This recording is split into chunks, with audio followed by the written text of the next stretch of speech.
Este podcast foi gravado em ambiente externo do Campus Lages do Instituto Federal de Santa Catarina.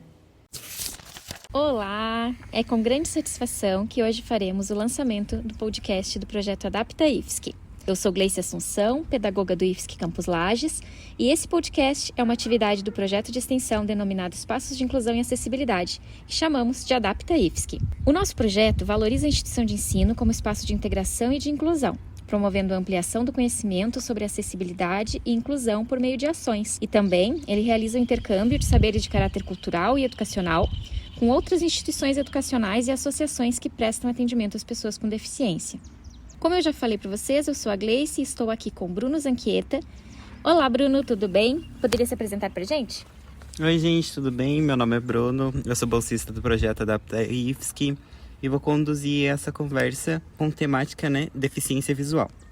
E para hoje a gente vai trazer a nossa convidada, a servidora Thalita Bolduan.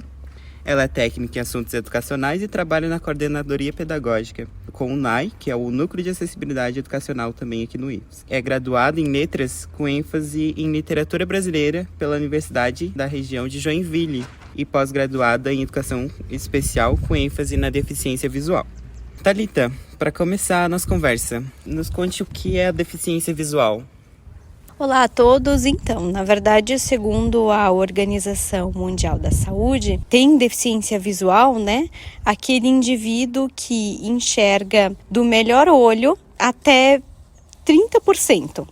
Então, existe uma medição, existem uns exames que vão te apontar ali qual que é a capacidade visual do indivíduo e ele diz que a pessoa que enxerga até 30% do melhor olho é uma pessoa com deficiência visual. Mas essa definição, da OMS, ela foi atualizada. Entende-se hoje em dia também, que é uma pessoa com deficiência visual, aquela que tem a condição que nós chamamos de monocular, que é o indivíduo que enxerga apenas de um olho. Nesse sentido, eu acho que vale a pena a gente enfatizar que não tem deficiência visual a pessoa que simplesmente usa óculos. Então, se ela coloca uma correção óptica, que é o caso do óculos, e enxerga mais de 30%, ela não é uma pessoa com deficiência visual.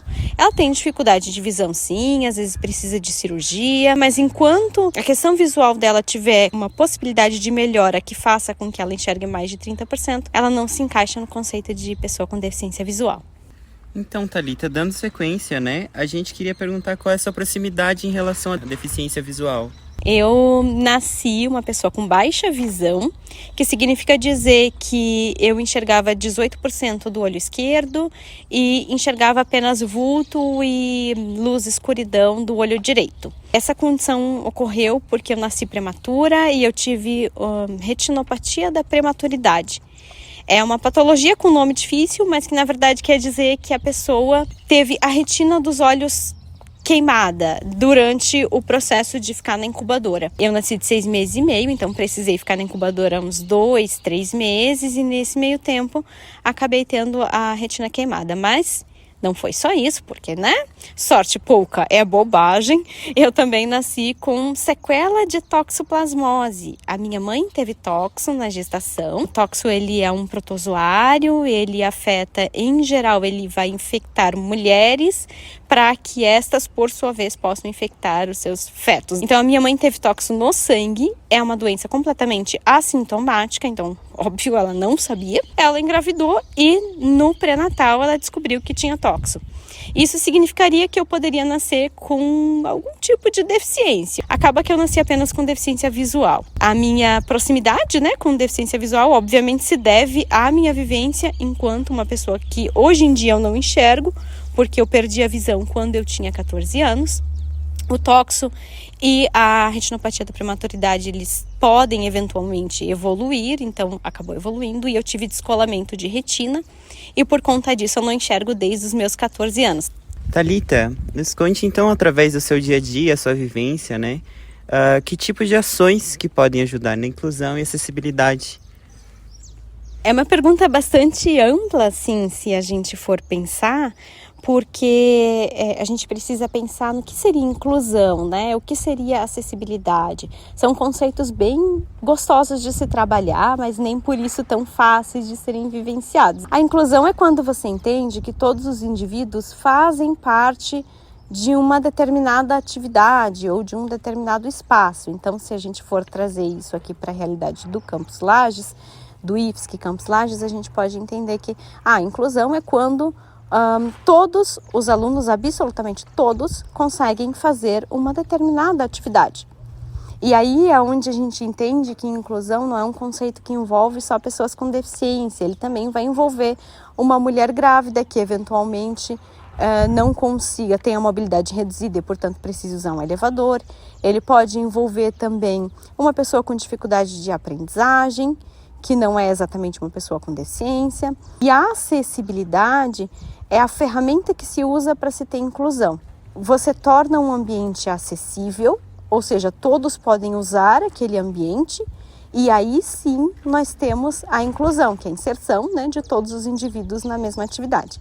Eu acho que para tornar um ambiente acessível, a gente precisa pensar num conceito muito legal que a Lei 3.146 traz, que é a Lei Brasileira de Inclusão, que é a acessibilidade atitudinal. Ela ocorre, né, quando a gente quer tornar algo acessível, independentemente se a gente tem deficiência ou não, se a gente tem mobilidade reduzida, que são conceitos diferentes. Se a gente quer tornar alguma coisa acessível, a gente pode praticar acessibilidade atitudinal. É a mais importante de todas, porque ela está dentro do nosso sentimento, a gente quer fazer. E aí, às vezes, a gente pode, né, tornar um ambiente acessível por meio de acessibilidade física. Mas para isso, primeiro, a gente precisa ter a atitudinal. Geralmente, a acessibilidade atitudinal não envolve questões financeiras. Um exemplo de acessibilidade atitudinal é quando eu vim morar sozinha, eu pedia comida congelada. E é evidente que a empresa que fornecia as marmitas, ela não poderia fazer tudo escrito em braille para que eu soubesse cada dia o que tem. É claro que eles não poderiam fazer isso, ia ser um gasto muito grande para um material que ia ser jogado fora, então não ia valer a pena.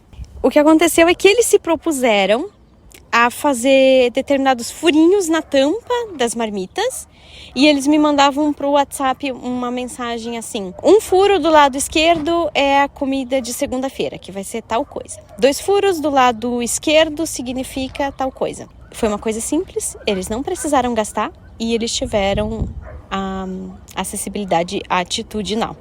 Por isso que esse conceito é muito importante. Eu entendo que para a gente ter um ambiente acessível, o primeiro passo é ter acessibilidade atitudinal. Sim. Thalita, então, dentro do conceito, né, sobre acessibilidade, a gente queria ver se você, dentro daqui do IFSC, você acha que o IFSC Campus Lages, ele é um ambiente acessível para pessoas com deficiência visual? Eu entendo que o IFSC Campus Lages é um ambiente que está em processo de acessibilização. Isso significa que ele não está acessível, plenamente acessível para uma pessoa cega, mas ele está se tornando acessível para as pessoas cegas. Algumas características, elas são muito importantes para a gente ter um ambiente acessível para pessoas cegas. Então, a primeira delas é que não é a ausência de degraus. Muito pelo contrário, pode-se ter degraus. A gente precisa marcar esses degraus com... na pontinha deles precisa ser pintado uma faixa que indica que aquilo ali é um degrau. Não para as pessoas cegas, porque as pessoas que já são cegas não faz diferença, mas para a pessoa que tem baixa visão. Porque dentro da deficiência visual a gente tem 3 grandes grupos, né? O grupo do monocular, o grupo da pessoa com baixa visão, que ela enxerga um pouco ainda, e o grupo da pessoa cega, que é aquela pessoa que o resíduo visual dela não é o suficiente para salvar a vida dela, por exemplo, numa situação de urgência. E a gente entende que para o Campus Lages ser um ambiente acessível, então ele precisaria o quê? Ele tem piso-guia na parte externa, então é muito bacana porque eles estão em processo de instalação de piso-guia na parte interna. Aí a gente também fala da existência de placas nas portas, essas placas em braille, em letras ampliadas. A gente falaria também de materiais acessíveis, então quando a gente vai entregar um folder para o estudante, é bacana que esse folder seja enviado por e-mail para o aluno com deficiência visual que estiver frequentando a instituição. Mesma coisa os materiais que o professor entrega em sala de aula.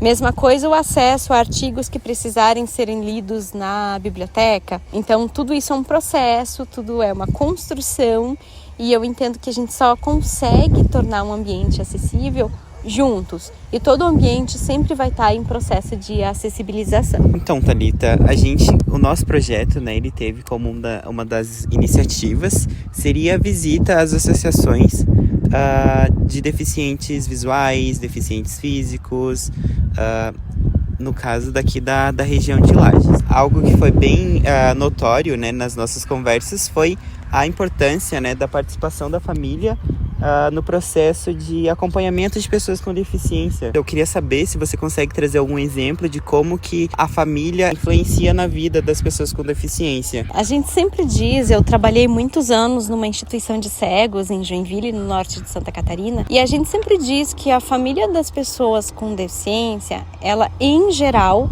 está em dois extremos.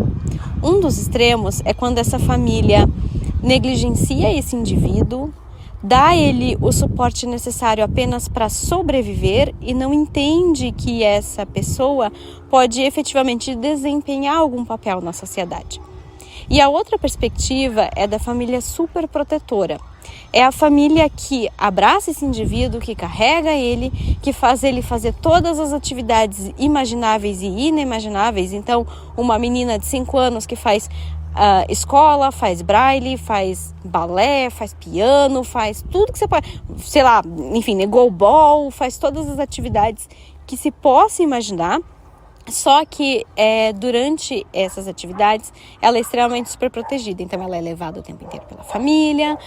Mais tarde, quando essa pessoa quer trabalhar, ela tem dificuldades, porque a família diz, como que você vai trabalhar sozinho? Olha só, tem que pegar 3 ônibus, você vai ter que atravessar a rua. Tá maluco? Você vai morrer atropelado. Então existem essas perspectivas. As famílias geralmente elas vão de um extremo ao outro. E é por isso que ela influencia na vida dessa pessoa. Porque se você negligencia, você diz para aquela pessoa, ou você caminha com as suas próprias pernas, ou eu não tô nem aí para você. E a pessoa pode crescer com uma série de inseguranças por conta disso. E se você super protege, você faz com que a pessoa tenha muito medo do ambiente externo, muito medo do ambiente que não envolve pessoas com deficiência. E aí ela não vai querer, talvez, conseguir um emprego. Ou se conseguir um emprego, ela vai ficar pouco tempo, vai ficar trocando de emprego toda hora. Então, com certeza, a família é essencial para que essa pessoa tenha ou não sucesso na trajetória dela. Como uma das últimas perguntas aqui que a gente vai fazer para você, Thalita, seria o porquê é importante as pessoas com deficiência terem o acompanhamento de profissionais especializados? Claro, eu acho muito interessante essa reflexão, né? A gente fala de inclusão, significa que a pessoa com deficiência está no meio e que, diante de adaptações razoáveis, ela consegue ter um desempenho absolutamente normal. Para que isso seja possível, a gente precisa, às vezes, do auxílio de um profissional especialista da área. Então, uma escola, por exemplo, um aluno com deficiência visual total, que seja cego, vai precisar de um professor auxiliar que saiba braille. Esse professor auxiliar estará ao lado dele, na sala, durante o processo de alfabetização. É essencial que exista esse profissional. A gente precisa do especialista na deficiência, não para falar pela pessoa com deficiência, porque a pessoa com deficiência pode por si só falar, mas sim para dar apoio e para auxiliar nas adaptações. Vou citar o exemplo de um aluno de uma escola uma vez, né? Eu lembro que nós chegamos na instituição onde eu trabalhava, as pessoas se queixaram porque um aluno não estava pintando o mapa com as cores corretas dentro dos traços que deveria ser pintado. A professora de geografia dele foi na instituição reclamar falando que o menino ia ganhar 0. Só que o menino era uma pessoa completamente cega. É completamente não razoável você pedir para uma pessoa cega pintar um mapa, porque é uma atividade que para ela não vai fazer sentido nenhum. Como que a gente adapta isso? O que a gente fez? A gente pegou o mapa, contornamos com barbante, contornamos todos os estados, e auxiliamos o estudante a colar em cada estado do mapa uma textura diferente. Pronto, essa atividade fez sentido? Fez. A atividade de pintar ia fazer sentido? Não. Então é muito importante a existência desse profissional especialista na área para que ele possa dizer, olha, a gente pode adaptar desse jeito. Porque o aluno ou a criança com deficiência, quando é o caso, nem sempre é criança, mas quando é uma criança, a criança não vai saber dizer, olha tia, se você me der em relevo eu vou conseguir fazer. É uma criança, igual qualquer outra criança, e daí a importância do profissional. Esse profissional, à medida em que essa pessoa vai se desenvolvendo e vai crescendo, não pode de jeito nenhum falar pela pessoa, mas ele está com a pessoa e pode auxiliar nesse processo de adaptação. Finalizando o nosso podcast de hoje, agradeço ao Bruno, que conduziu a entrevista, e a colega Thalita, que trouxe valiosas contribuições para reflexão sobre o tema que foi proposto hoje, a questão da deficiência visual. E é isso, pessoal. Até a próxima. Tchau, tchau.